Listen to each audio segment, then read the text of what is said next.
Olá, seja muito bem-vindo em mais uma quinta-feira especial aqui no Conexão e Diálogo. E você sempre bem-vindo a estar aqui conosco para aprender mais. Hoje a pauta é especial. Nós vamos falar do coração. Sim, nós vamos falar de uma cardiopatia congênita e eu estou bem acompanhada do Dr. Marcelo Melo, está aqui comigo. E ele, que é médico formado pela Universidade Federal do Amazonas, ele tem residência médica em pediatria e cardiologia pediátrica, cardiologista pediátrico e ecocardiografista pediátrico da Fundação do Coração, Francisca Mendes e da Maternidade Moura Tapajós. É muita coisa, né, para ter tudo dentro de um coração. Bem-vindo, doutor Marcelo. Boa tarde. Obrigado, primeiramente, pelo convite para a gente abordar esse tema que é tão importante. Tem muito tabu relacionado a esse tema, sempre que é comentado, que a gente conversa com as mães dos pacientes, sempre existe muita preocupação, óbvio, e a gente tenta acalmar e desmistificar um pouco sobre o tema. Muito bem. Eu diria que hoje eu vou representar uma multidão de gente que quer falar do coração, mas também quer entender o próprio coração. Porque o coração bate, bate forte, e às vezes a gente não sabe como ele no dia se comporta, mas a gente sente quando ele está normal. Então, vou começar a primeira pergunta. O que é cardiopatia congênita? Bem, a cardiopatia congênita, como o próprio nome fala, são aquelas doenças do coração que a criança já nasce com ela. Elas são doenças que são causadas ainda durante a formação do coração intraútero, né? Para você ter uma ideia, a formação do coração, que é praticamente o primeiro órgão que se forma, né, no embrião, ela se dá por volta da 3ª semana de gestação, então é bem precoce. E o coração vai estar praticamente todo formado lá por volta da 7ª, 8ª semana de gestação. Então são doenças que acontecem ainda numa fase bem precoce da gestação. E isso daí acaba causando que muitos dos óbitos fetais, né, eles se dão devido à cardiopatia congênita. Ela é a causa mais comum de óbito, né, que muita gente desconhece isso. Então, além dessas crianças que vão nascer com cardiopatia, né, com doença cardíaca, tem aquelas que já perderam ainda intraútero, por conta de doenças do coração. E essas doenças que são formadas ainda, causadas intraútero, uma grande parte são doenças genéticas. Por isso que é muito comum aquelas crianças que nascem com síndrome genética, né? Um exemplo bastante comum é a síndrome de Down. É uma incidência muito grande de cardiopatia, né? A síndrome de Down ela tem uma incidência em torno de 40%, que a criança pode nascer com cardiopatia, por conta justamente de defeitos genéticos, né? As outras causas seriam as causas que a gente fala que são ambientais, né? Que aí são condições maternas, às vezes algumas doenças maternas, né? Diabetes é uma das causas também que pode favorecer. A rubéola, infecções também podem causar cardiopatias na congênita, né? E malformações ainda intraútero. A rubéola, quando a gestante tem a infecção no primeiro trimestre, é uma das causas, né, de cardiopatia congênita. E existe também algumas abuso de drogas, né, algumas medicações também que são teratogênicas, né, que também podem favorecer a criança a nascer com uma cardiopatia congênita. E como médico, né, como você cuida desse diagnóstico, dada a situação dessa investigação? Porque talvez para muita gente aqui isso seja uma verdadeira novidade. Né, a gente acaba dizendo de maneira mais simples, né, doutor Marcelo? O coração está dodói, né? Mas ele tem nome, ele tem uma situação congênita e é preciso avaliar para tratar. Então, como é que se faz esse diagnóstico para começar? Porque a primeira preocupação da mamãe, e a primeira coisa que acontece, ela quer ouvir o quê? O coração, né? Para poder saber que está tudo bem. E nem sempre só ouvir o coração quer dizer que está tudo bem. Exatamente. O diagnóstico da cardiopatia congênita, ele pode ser feito até antes do bebê nascer. A gente tem uma ferramenta que, graças a Deus, hoje em dia estão pedindo mais esse tipo de exame, que é o ecocardiograma fetal. O que seria esse exame? É praticamente uma ultrassonografia ou o ecocardiograma que a gente costuma fazer, só que na gestante. né? Existe um período ali ideal para fazer esse exame, por volta de, a partir de 20 semanas ou 24 semanas, já dá para fazer esse exame de forma melhor. E esse exame ele tem a capacidade de já diagnosticar a maioria das cardiopatias congênitas, principalmente aquelas mais graves, que são as cardiopatias que vão dar repercussão, que vão dar problemas graves nos primeiros dias de nascida.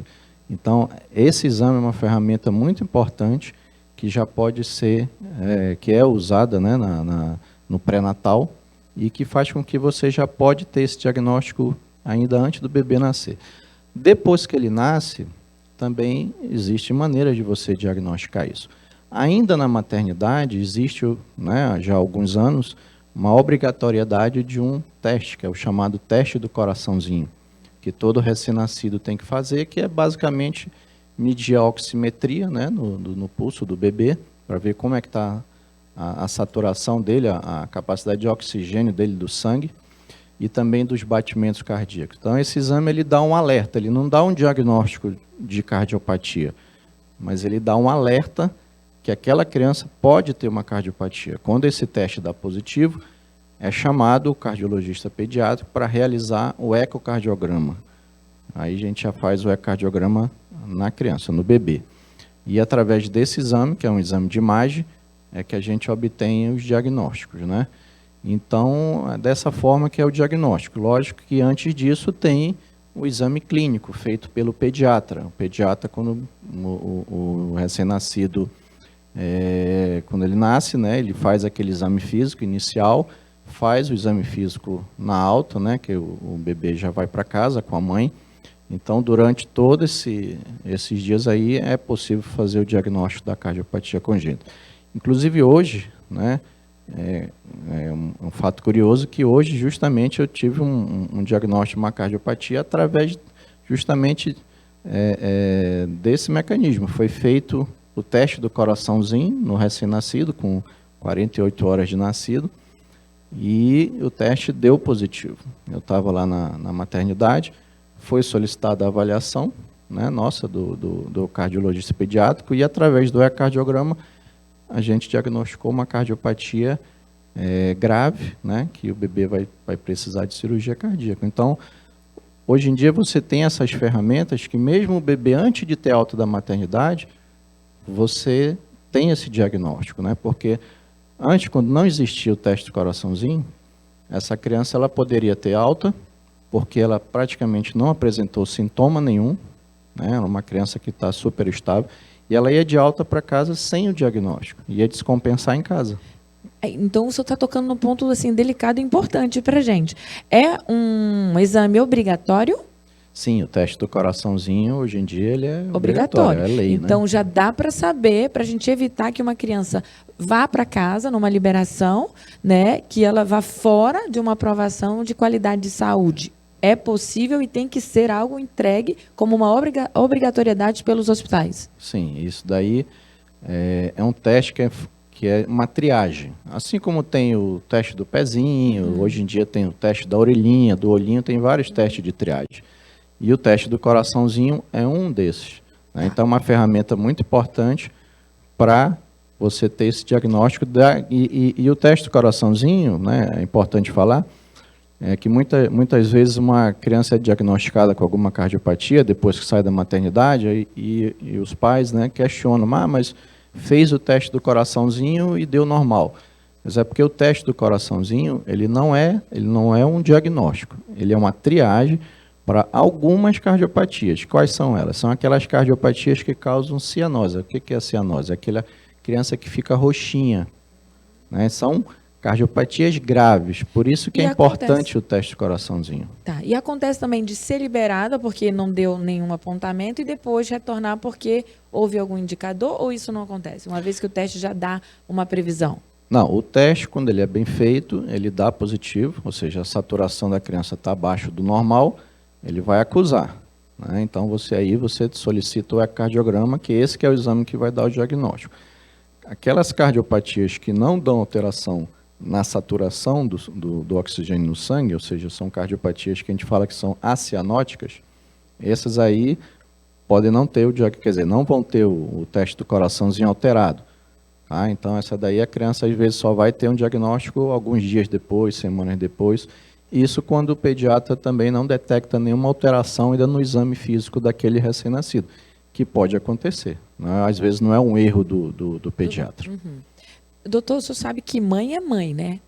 Ela espera aquele momento, né? A chegada bem, com saúde, e aí ela recebe aquele momento delicado. Uma vez que todos são profissionais, devo reconhecer o cuidado, né, para quem escolhe essa área, mas se pudéssemos olhar para uma questão visual, para quem não tem o preparo, nem tem, né, essa capacidade, existe um indicador, um sintoma, um sinal, alguma coisinha que a gente veja, que a gente perceba que a criança ela precisa de um cuidado? Muda a respiração? O que eu posso fazer caso eu esteja dentro desse contexto, olhando para uma criança que precisa de cuidados? Sim, existe uma ótima pergunta, porque isso aí é uma coisa que a mãe em casa pode detectar.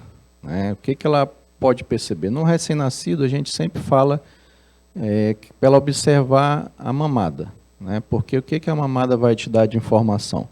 Aquela criança que tem uma cardiopatia, né, um dos principais sintomas é o cansaço. Né? Então, aquela criança vai cansar mais do que uma outra criança. E ela vai cansar quando? Quando ela vai fazer um esforço, que seria, no caso do recém-nascido, o esforço que ele vai ter é de mamar. Né? Então, ele está mamando ali, ele vai estar se esforçando. Então, ela vai observar que esse recém-nascido, ele cansa muito. Como é que é esse cansaço? É aquele bebê que mama e dorme? Não, não é isso. Né? Isso daí é uma coisa natural. É aquele bebê que ele dá poucas sugadas e ele solta o peito da mãe. Para quê? Para ele respirar. Porque ele está cansado, ele está com falta de ar. Ele não consegue mamar muito, ele não consegue fazer muito aquele esforço repetitivo sem tirar sem largar o peito e para respirar. Então, isso é um dado muito importante.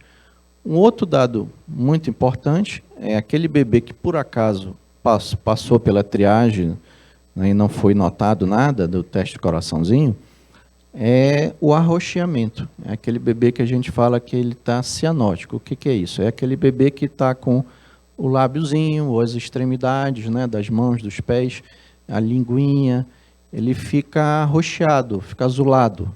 Né? E isso aí é um indicador importante de cardiopatia, que geralmente aí são as cardiopatias mais graves.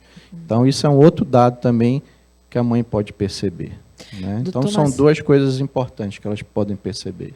Olha, doutor Marcelo, ele está trazendo aqui uma contribuição de cuidados para você que tem, né, obviamente, o seu bebê, está vivendo esse momento, ou está grávida, vai, né, realizar esse grande sonho, mas são cuidados para qualquer pessoa, até você como tia, que atenta, avó, acompanhe esse recém-nascido, observa como é a mamada, o esforço, porque mãe começa a ter umas paranoias, né? Você sabe, né, doutor Marcelo? Você deve receber várias mamães que eu tenho amigas, né? E falam assim, não consigo dormir porque eu fico indo lá vendo se está respirando, se o coração está batendo. Eu digo, você tem que descansar, tem que confiar que ele vai crescer, nasceu, vai crescer, vai desenvolver e vai seguir a vida e o coração vai funcionar. Mas nem toda mãe relaxa logo nos primeiros meses, né, nas primeiras semanas.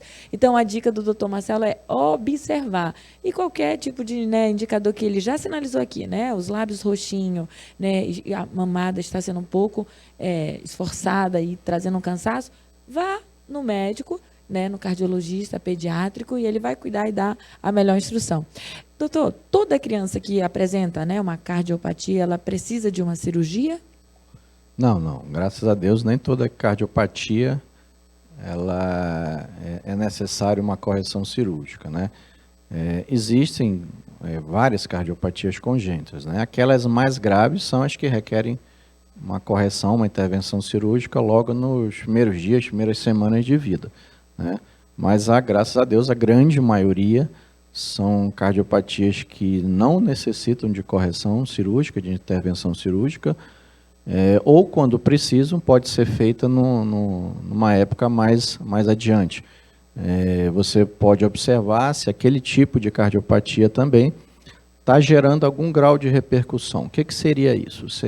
Se justamente uma das coisas que a gente fala, né, do cansaço. Então, se aquela criança está tendo muito cansaço, né, quando vai brincar, correr, ou até mesmo sem fazer muito esforço, ela cansa muito, não consegue desenvolver, ganhar peso, né? Isso é uma causa também comum, uma consequência comum de algumas cardiopatias, né?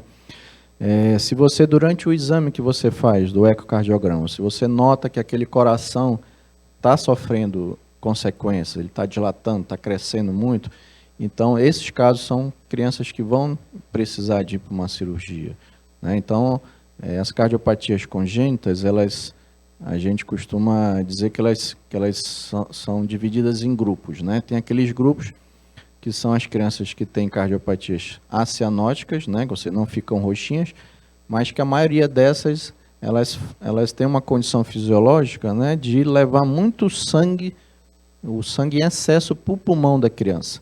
Isso faz com que ela tenha muito cansaço, muita dificuldade de ganhar peso.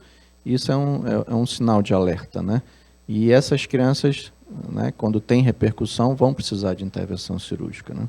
Tá.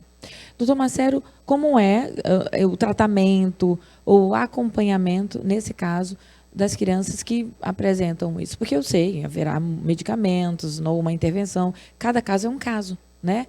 Mas o tratamento, assim, é até a vida adulta, depois que uma criança nasce, tem, né, uma cardiopatia, ou é um ciclo que se encerra? Quando você dá o diagnóstico, né, tem cardiopatias que vão, né, precisar de tratamento, e o tratamento ele vai ser baseado justamente nessas repercussões que podem ter ou não. Ou seja, uma mesma cardiopatia, ela pode não necessitar de nenhum tipo de tratamento medicamentoso ou de cirurgia. Mas aquela mesma cardiopatia em outra criança, dependendo da manifestação, da repercussão, ela vai precisar de medicações, né? Existem algumas medicações que a gente pode usar nessas crianças que são para controlar os sintomas, amenizar os sintomas, né? Essas medicações, elas não têm o poder de curar uma cardiopatia, né? As principais cardiopatias que a gente tem, as congênitas, são aqueles orifícios que acontecem no septo do coração. Uma das mais comuns é a comunicação interventricular, que, dependendo do tamanho dessa comunicação, ela gera muito sintoma. Então, as medicações são para controlar esses sintomas até aquela criança ir para um tratamento cirúrgico. Então, vai depender muito de cada caso, né? Algumas não vão precisar de nenhum tipo de tratamento, só acompanhamento, e aí sim o acompanhamento tem que ser feito até a idade adulta, e mesmo aquelas que passaram por cirurgias, né, elas necessitam também de continuar acompanhamento, né? Então, o senhor está me dizendo, me corrija se eu estiver errada, tá? Porque eu também estou aqui aprendendo sobre o coração, gente. No dia a dia, a gente sabe que o coração precisa funcionar bem, com amor, né? Já começo por aí. Mas ele é funcional, então ele tem que corresponder àquilo que ele foi dado dentro da conjuntura, desde o nascimento. E aí a gente se torna, obviamente, um adulto mais livre, né? Dentro do diagnóstico que o doutor está aqui ensinando você e a mim, ele está dizendo que é possível, né? Então, há tratamentos mais longos, tratamentos mais curtos, e o que nós vamos ter em objetivo de vida é a saúde, em primeiro lugar, né? Mas aí, doutor Marcelo, então, eu posso dizer que é possível ter uma vida ativa diante de um quadro desse, como diagnóstico? Sim, perfeitamente. A grande maioria das cardiopatias, a criança pode ter uma vida normal, ter uma vida ativa. É lógico que existem aquelas cardiopatias que a gente fala que são cardiopatias complexas, né, que requerem, às vezes, mais de uma intervenção cirúrgica, e muitas vezes essas intervenções cirúrgicas, elas não são, a gente fala que não são curativas, né, elas não vão trazer o coração àquela anatomia normal, nem a fisiologia normal dele. Mas são cirurgias que a gente fala que são paliativas, né? Que vão melhorar aquela criança, vão melhorar a qualidade de vida, primeiramente vão permitir que elas sobrevivam, né? Que são cardiopatias graves que são incompatíveis com a vida. Então, essas crianças elas podem ter algum grau de limitação, dependendo do tipo, um grau maior ou menor. Mas mesmo essas crianças, elas, dependendo de cada caso, né? Você vai analisar cada criança de forma individual, e elas podem ter uma vida, fazer atividade física, estudar, né, ter toda a vida social delas, né? Então, isso é importante. Isso é uma coisa que a gente, às vezes, fala muito com os pais, né? Porque quando você dá o diagnóstico de uma cardiopatia, existe uma preocupação muito grande, óbvio, da família, mas, às vezes, uma superproteção, que acaba, às vezes, prejudicando a criança, que são, às vezes, cardiopatias simples, que a criança pode jogar bola, pode Era a minha brincar pergunta que eu ia fazer, né? Responda, doutor Marcelo, para todo mundo que precisa ouvir isso, né? Essa superproteção, às vezes, atrapalha o trabalho do médico. Sim, às vezes né? atrapalha a criança. Já, Por quê? sim. Porque você vai tirar dela aquele desenvolvimento normal dela, que é o quê?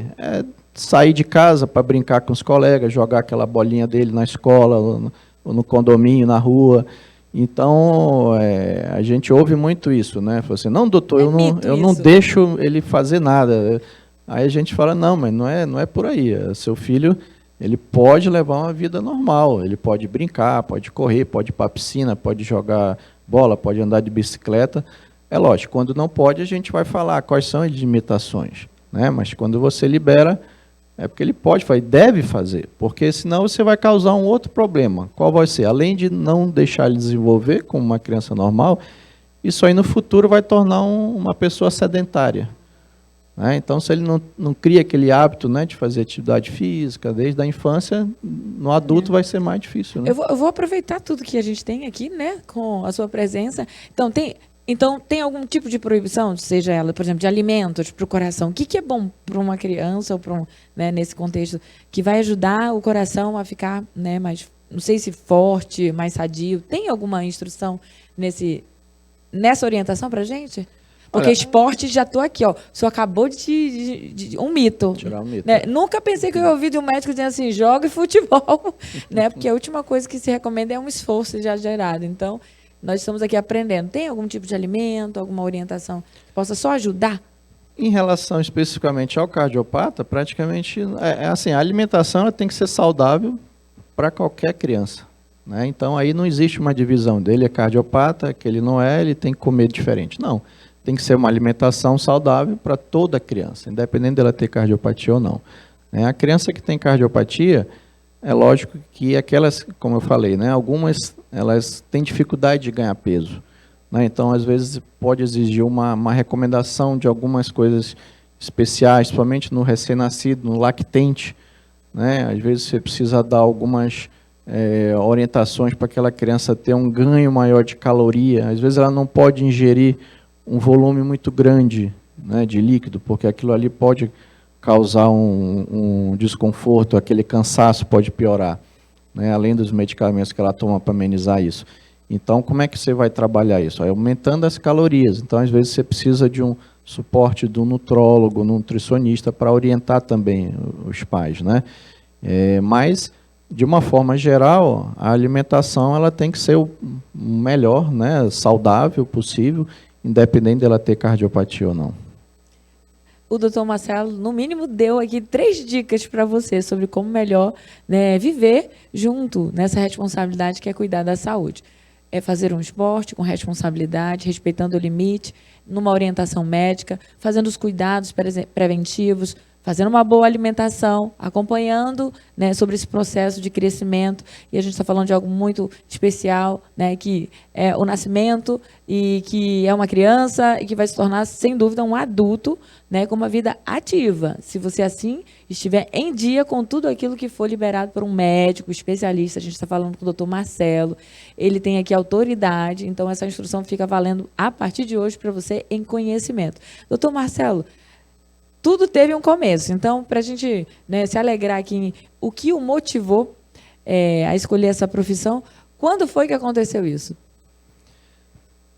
Assim, eu nunca pensei durante a faculdade em fazer cardiologia pediátrica, até porque é uma especialidade que na faculdade a gente tem pouco acesso, pouco, às vezes, conhecimento. Durante quando a gente passa pela cardiologia, na geral, a gente vê pouca coisa de cardiopatia congênita na minha época, mas assim, o que me motivou quando eu fui fazer a residência de pediatria no Rio de Janeiro, e no hospital onde eu fiz a minha residência médica tinha a especialidade de cardiologia pediátrica com excelentes preceptores, né, que a gente fala preceptores, nossos professores, que eram pessoas de renome nacional, assim, excelentes profissionais, e aquilo ali me atraiu, me motivou a fazer essa especialidade.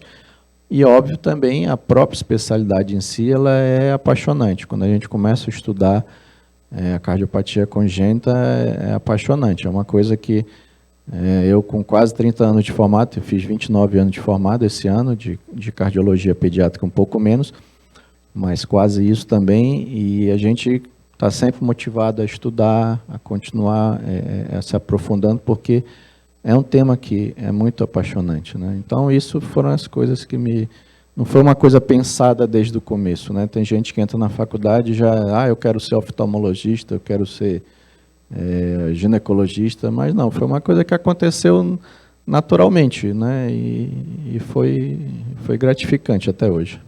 Que bom, a gente fica feliz que a escolha, sem dúvida, para outros, né, que recebem do seu serviço, porque é uma entrega, né?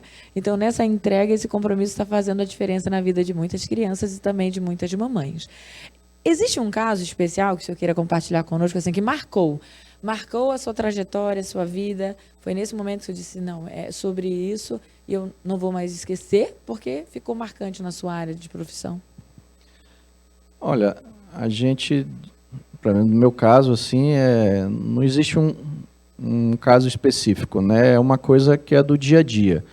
A cardiologia pediátrica ela é uma especialidade gratificante justamente no seu dia a dia, porque você, como foi até um caso de hoje, né? Você pega um recém-nascido com 2 dias de nascido, conseguir já ter esse diagnóstico precoce, encaminhar aquela criança para um tratamento, para uma cirurgia, uma coisa que, se não tivesse essa abordagem, a criança provavelmente ia para casa, ia ter problemas, né, em casa ainda, e às vezes não consegue nem chegar no hospital para receber o tratamento. Então, isso daí é uma coisa gratificante. Então, esse dia a dia é muito gratificante, né?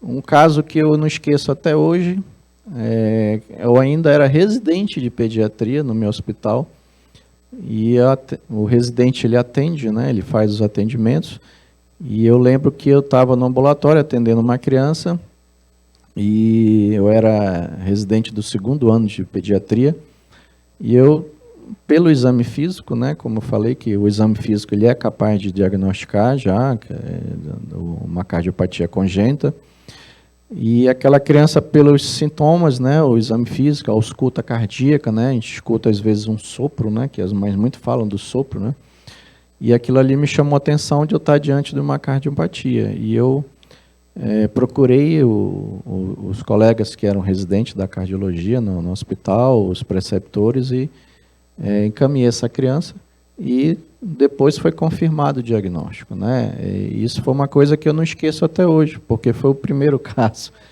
que eu tive, assim, e foi uma das coisas também que eu já gostava da especialidade, que me motivou mais a escolher, né, a cardiologia pediátrica. Então, esse caso, se for ter um exemplo de todos, né, que foram muitos já durante esses anos todos, esse caso é um caso que eu não esqueço até hoje.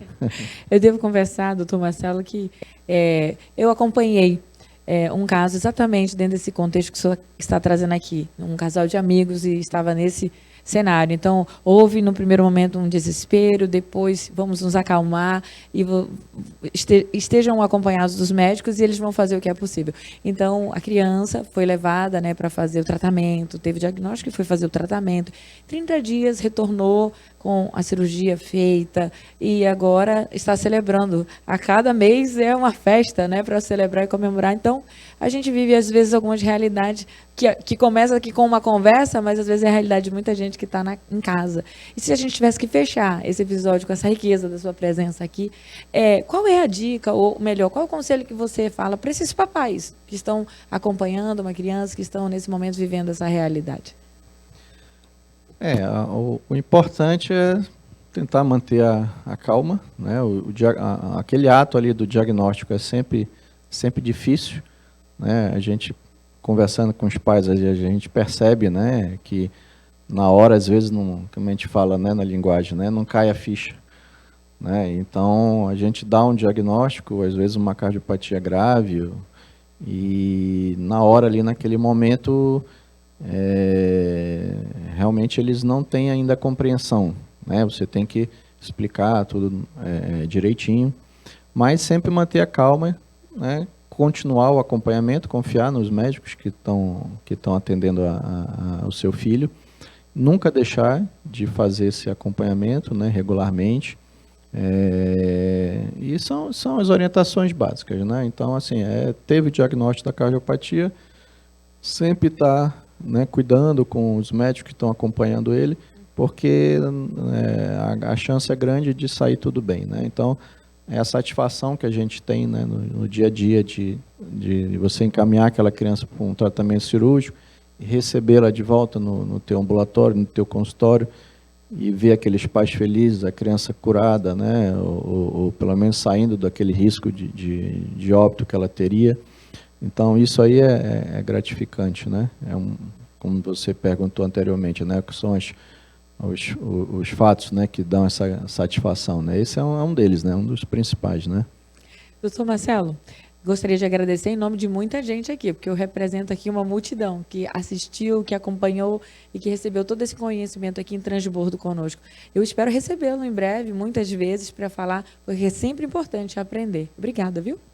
Eu que agradeço o convite pela possibilidade de esclarecer esse assunto, que é um assunto que sempre gera muita dúvida, né? E a gente podendo esclarecer é ótimo, né?